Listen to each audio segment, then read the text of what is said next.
ရီယက်ကိုဖြုတ်ချပြီးဆော်ဒီမြန်မာစူပလာသိမ်းပိုက်နိုင်ခဲ့တဲ့ဘာစီ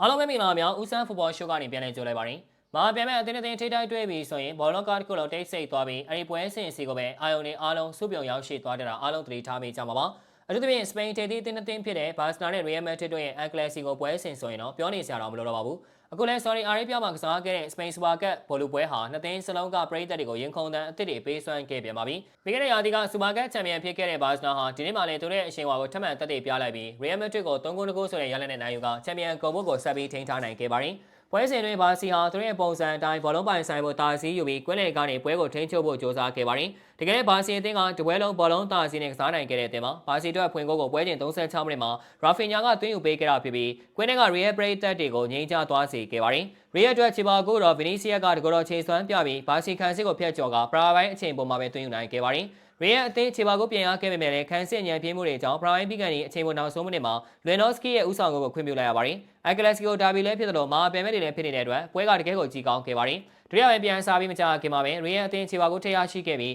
ပြန်လာနိုင်ခဲ့ပြီလို့ထင်ရပေမဲ့ပွဲချိန်83မိနစ်မှာသွင်းယူခဲ့တဲ့ရာဖီညာရဲ့ဒုတိယအသွင်းကိုကြောင့်ရီယယ်တို့ပွဲပြီးမှစပလာလက်လွတ်ခဲ့ရပါတယ်။ဘာစီအတွက်ကတော့အခုလိုမာပယ်မဲ့ကိုကြော်ပြပြီးဖလားသိမ်းပိုက်နိုင်ခဲ့တာကတကယ်ကိုကောင်းနေရပါ။တကယ်တော့အက်ကလစီကိုပွဲစဉ်တိုင်းမှာအနိုင်ရရှိဖို့ဆိုတာကမလွယ်ကူပါဘူး။ဒါကြောင့်ဘောလုံးပွဲမှာမျိုးလုံးရီယယ်တို့အသင်းကိုဖြုတ်ချနိုင်ခဲ့တာကဘာစီပရိသတ်တွေအတွက်ဂုဏ်ယူမဆုံးဖြစ်ရမယ့်ညတညပါပဲ။ဆိုတော့လာမယ့်ပွဲတွေမှာ